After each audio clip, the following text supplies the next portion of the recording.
झांसी में शराब के पैसे नहीं मिलने से गुस्साए युवक की ट्रेन से कटकर हो गई मौत। कोतवाली थाना क्षेत्र के पचकुइया इलाके में किराए के मकान में अपने 35 साल के बेटे मिथुन परिहार के साथ रहती है किरण परिहार। वह लोगों के घरों में चौका बर्तन साफ करने का काम कर रही हैं अपना गुजर बसर। जिनका इकलौता बेटा मिथुन शराब का आदी होने के चलते आए दिन मां से करता था झगड़ा।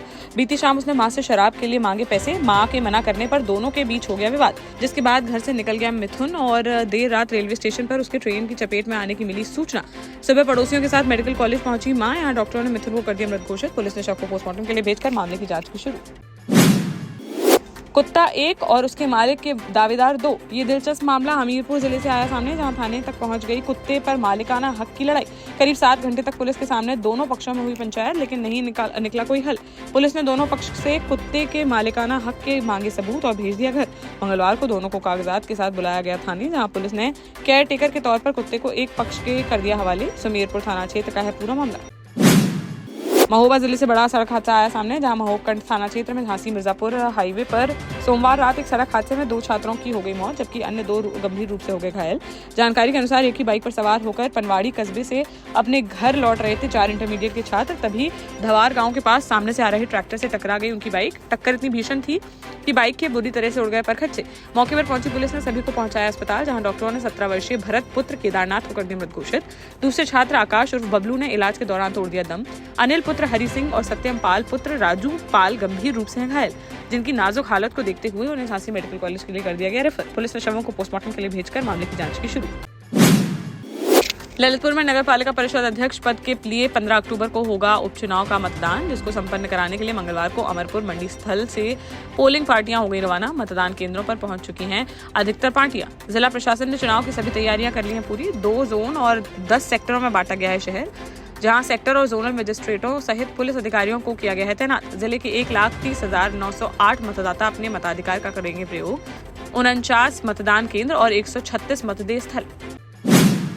बुधवार को झांसी में जिला अधिवक्ता संघ का भी होगा चुनाव, जिसको सकुशल संपन्न कराने के लिए जिला प्रशासन ने कस ली है कमर। सुबह 9 बजे से शुरू होगा मतदान, जो शाम 5 बजे होगा संपन्न। मतदान के दौरान ना हो पाए कोई गड़बड़ी, इसके लिए भारी पुलिस बल के साथ ही पीएससी की भी होगी तैनाती। विभिन्न पदों पर उतरे उम्मीदवारों को वोट देकर अधिवक्ता चुन सकेंगे अपने संघ के सबसे मजबूत पदाधिकारी। पुरी नगर पालिका में चल रहे राजनीतिक घमासान के बीच एक बार फिर 3 भाजपा पार्षदों ने अपने पद से दे दिया इस्तीफा। वार्ड नंबर 17 से भाजपा पार्षद राजा यादव, वार्ड 18 से रानी कुलदीप शर्मा और वार्ड 9 से ऋतु रत्नेश जैन ने अलग अलग कारण बताते हुए कलेक्टर रविंद्र कुमार चौधरी के नाम एडीएम को सौंपा अपना इस्तीफा। इससे पहले 8 अक्टूबर को वार्ड 21 से निर्दलीय पार्षद राजू गुर्जर भी दे चुके हैं अपना इस्तीफा। उनका कहना है कि अपनी जनता पर बोझ नहीं बनना चाहते हैं वे, और नगर पालिका की दोहरी कार्यप्रणाली से असंतुष्ट होकर वे छोड़ रहे हैं पद। सागर में लेडी तहसीलदार ने किसान को जड़ दिया थप्पड़। सोमवार को देवरी तहसील की कृषि उपज मंडी में खाद वितरण के दौरान हुई यह घटना। यहां टोकन बांटते समय भीड़ में एक किसान का हाथ लगने से भड़क गई तहसीलदार प्रीति रानी चौरसिया और उन्होंने उस किसान को मार दिया थप्पड़। तहसीलदार की इस हरकत से पर गुस्सा गए अन्य किसान, जिन्होंने शुरू कर दिया हंगामा। विरोध बढ़ता देख मौके पर पहुंचे एसडीएम मुनव्वर खान, जिन्होंने नाराज किसानों से की बातचीत और उन्हें समझा बुझाकर मामला कराया शांत। घटना का वीडियो मंगलवार को आया सामने, जो सोशल मीडिया पर तेजी से हो रहा है वायरल। झांसी के भोजला में डेयरी संचालक अरविंद यादव की हत्या के मामले में मुख्य आरोपी पूर्व ग्राम प्रधान रिंकू यादव ने कोर्ट में कर दिया सरेंडर। पुलिस उसकी सरगर्मी से कर रही थी तलाश, लेकिन उसने पुलिस को चकमा देकर मंगलवार को न्यायालय में कर दिया सरेंडर। अब सीपरी बाजार पुलिस कोर्ट से मांगेगी उसकी रिमांड। आपको बता दें कि करीब 1 माह पूर्व 8 सितंबर को बैंक से लौटते समय भोजला में गांव के ही अरविंद यादव की उनकी पत्नी के सामने धड़ाधड़ गोलियां मारते हुए कर दी गई थी हत्या, जिसमें अब तक करीब 1 दर्जन आरोपियों को गिरफ्तार कर भेजा जा चुका है जेल। और मुख्य आरोपी रिंकू यादव घटना के बाद से ही चल रहा था फरार, जिसने भी अब खुद को कर दिया सरेंडर। दमोह में ओबीसी वर्ग के एक युवक के पैर धुलवाकर पानी पिलवाने के मामले को लेकर एमपी हाईकोर्ट ने स्वतः लिया है संज्ञान। जहां हाईकोर्ट ने दमोह पुलिस और जिला प्रशासन को आरोपियों पर एनएसए की कार्यवाही करने का दिया आदेश। कोर्ट ने यह भी कहा कि जातीय भेदभाव और मानवीय गरिमा का हुआ है उल्लंघन। मामले पर 15 अक्टूबर को होगी अगली सुनवाई। टीकमगढ़ में दिवाली से पहले ज्यादातर एसबीआई के एटीएम पड़े हैं खाली, जिससे लोगों को नकदी की समस्या का करना पड़ रहा है सामना। शहर में विभिन्न स्थलों पर लगे 6 से अधिक एटीएम बैंक प्रबंधन ने कर दिए हैं बंद। जो एटीएम हैं चालू, उनमें भी नकदी नहीं है उपलब्ध, जिससे एक एटीएम से दूसरे एटीएम भटकने को मजबूर है उपभोक्ता। झांसी में पार्सल देने जा रहे डिलीवरी बॉय की एक युवक से भिड़ गई बाइक, जिस पर उसने साथियों के साथ मिलकर डिलीवरी बॉय की बुरी तरह से कर दी पिटाई। जिसे बचाने के लिए आई मोहल्ले की महिलाएं, तो आरोपियों ने उनके साथ भी कर दी धक्का मुक्की। बीती रात कोतवाली थाना क्षेत्र के बड़ागांव गेट चौकी की पास की बताई जा रही है घटना, जिसका वीडियो सोशल मीडिया पर हो रहा है वायरल। पीड़ित की तहरीर पर मामला दर्ज करते हुए आरोपियों की तलाश में जुटी पुलिस।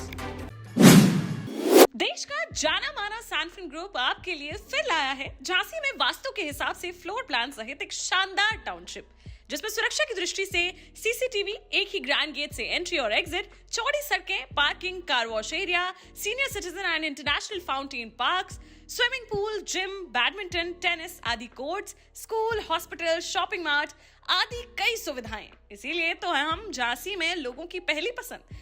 12 साल पहले अपने स्टार्टअप के साथ ही योग्य नेतृत्व, अनुभवी टीम और सक्षम सेंट्रलाइज और उत्तरदायी प्रबंधन के बल पर सबको घर गुणवत्ता के साथ समय पर घर की योजना के तहत सैनफिन समूह ने बहुत ही कम समय में 1500 से ज्यादा यूनिट्स को दिया है कब्जा। समय पर डिलीवरी से हमारे ग्राहकों में बड़ा है विश्वास और मिली है संतुष्टि। सैनफिन समूह ने बहुत कम समय में Sanfin Ashok city, green homes residency, green homes city, Sanfin Ashok valley, Delhi public school, Sanfin शाखा, केन सैनफिन अस्पताल सहित कई अन्य परियोजनाओं के साथ नई झांसी के निर्माण में स्थापित किया है एक बड़ा मुकाम। तो आप भी आज ही आइए अपने परिवार के साथ और कीजिए अपने सपने साकार। महोबा सदर तहसील की गयोडी ग्राम पंचायत के एक मजरे में रहने वाले करीब 40 परिवार पिछले 20 वर्षों से मूलभूत सुविधाओं से हैं वंचित। इन परिवारों ने मंगलवार को जिलाधिकारी कार्यालय पहुंचकर अपनी समस्याओं के समाधान की लगाई गुहार। ग्रामीणों का कहना है कि आजादी के दशकों के बाद भी उनके मजरे में ना तो है बिजली की उचित आपूर्ति, ना ही पक्की सड़कें और ना ही पर्याप्त पेयजल व्यवस्था। इन 3 प्रमुख समस्याओं से लंबे समय से जूझ रहे हैं वे। मजरे में है 5 रास्ते, लेकिन उनमें से किसी का भी नहीं हुआ है पक्का निर्माण, जिससे ग्रामीणों को काफी परेशानियों का करना पड़ रहा है सामना। डीएम ने संबंधित अधिकारियों को उनकी समस्याओं का जल्द से जल्द समाधान करने के दिए निर्देश। जालौन में बीती देर रात को प्रशासन ने बड़ी कार्रवाई करते हुए नकली खाद की भारी खेप की बरामद। 8 कोतवाली क्षेत्र के पिरौना पुलिस चौकी के पीछे का है मामला, जहां पर अवैध रूप से नकली खाद की जा रही थी तैयार। जिलाधिकारी राजेश कुमार पांडे के निर्देश पर कृषि विभाग की टीम ने की छापेमारी, जिसमें मौके से 180 बोरी नकली डीएपी खाद, 100 टैग, एक मशीन और जनरेटर किया गया बरामद। बताया जा रहा है कि इस खेप को बाजार में बेचने की थी तैयारी, लेकिन उससे पहले ही प्रशासन ने छापेमारी कर उस बड़ी खेप को कर लिया जब्त। जिलाधिकारी ने कहा कि नकली खाद तैयार करने व बेचने वालों के खिलाफ की जाएगी कड़ी कार्रवाई। झांसी के मौरानीपुर में स्थित एक होटल में पत्नी के साथ पड़ोसी युवक को देखकर आग बबूला हो गया कारोबारी पति, जिसे अपनी पत्नी के अफेयर का था शक, जिसने युवक को उसका प्रेमी समझकर बेरहमी से कर दी पिटाई। पड़ोसी युवक को पकड़कर खींचते हुए अपनी दुकान तक ले गया वह, फिर परिवार वालों के साथ मिलकर उसकी काफी देर तक की पिटाई। करीब आधा दर्जन लोगों ने युवक को पीट कर दिया अधमरा। इस दौरान गिड़गिड़ाता रहे युवक और कहा कि उसका महिला से नहीं है कोई संबंध, महिला के साथ ना था कोई और युवक जो भाग गया मौके से। लेकिन महिला के परिजनों ने उसकी बातों पर नहीं किया विश्वास। उसे बचाने आए पिता व भाई के साथ भी आरोपियों ने कर दी पिटाई। बीती शाम की बताई जा रही है घटना, जिसमें पुलिस ने एफआईआर दर्ज करते हुए महिला के पति समेत 2 लोगों को कर लिया गिरफ्तार और मामले की जांच की शुरू। सागर में वीरांगना दुर्गावती टाइगर रिजर्व से विस्थापित हुए गरीब परिवारों को मिले मुआवजे में 1 करोड़ 28 लाख रुपए का बड़ा घोटाला आया सामने। एचडीएफसी बैंक की रेहली शाखा के 3 तत्कालीन कर्मचारियों पर 26 खाता धारकों के खातों से यह रकम हड़पने का है आरोप। बैंक प्रबंधन की शिकायत पर पुलिस ने मंगलवार को 3 आरोपियों के खिलाफ धोखाधड़ी का मामला कर लिया है दर्ज। मामले में अभी और भी खातों की जा रही है जांच, जिससे घोटाले की रकम बढ़ने की आशंका। झांसी के लाइट चौराहे पर सरेआम बड़े ही शातिर तरीके से बड़ी चोरी की घटना आई सामने, जहां रामनाथ सिटी में रहने वाले रोहन पारीछा हैं क्रैशर मालिक, जो बीती शाम क्रैशर से लौट रहे थे घर वापस। तभी दवाई लेने के लिए मेडिकल स्टोर पर रुके हुए, जबकि गाड़ी में बैठे हुए थे ओम प्रकाश यादव। तभी एक चोर ने उनका ध्यान भटकाने के लिए कहा कि आपकी फॉर्च्यूनर गाड़ी का टायर हो गया है पंचर, जिसे देखने के लिए जैसे ही वह गाड़ी से उतरे नीचे, तभी 35 सेकंड के अंदर ही शातिर चोर गाड़ी में पीछे रखा लैपटॉप का बैग लेकर हो गया रफूचक्कर, जिसमें 2 एप्पल के लैपटॉप के साथ ही रखी हुई थी 2 से 2.5 लाख की नकदी। मौके से पकड़ लिया गया एक चोर, जिसे पुलिस ने कर दिया गया हवाले, जिससे पूछताछ कर मुख्य आरोपी की तलाश में जुटी नवाबाद थाना पुलिस, जिसके पास से सारा माल किया जाएगा बरामद। जालौन जनपद के उरई तहसील क्षेत्र में धोखाधड़ी का एक चौंकाने वाला मामला आया है सामने, जहां एक किसान की लाखों रुपए की जमीन को एक फर्जी व्यक्ति ने उसी के नाम और पहचान पत्र का दुरुपयोग कर कूटरचित दस्तावेजों के माध्यम से 10 लाख रुपए में बेच दिया, जिस पर पीड़िता किसान ने जिलाधिकारी जालौन से इस पूरे प्रकरण की जांच और दोषियों के खिलाफ सख्त कार्यवाही किए जाने की लगाई गुहार।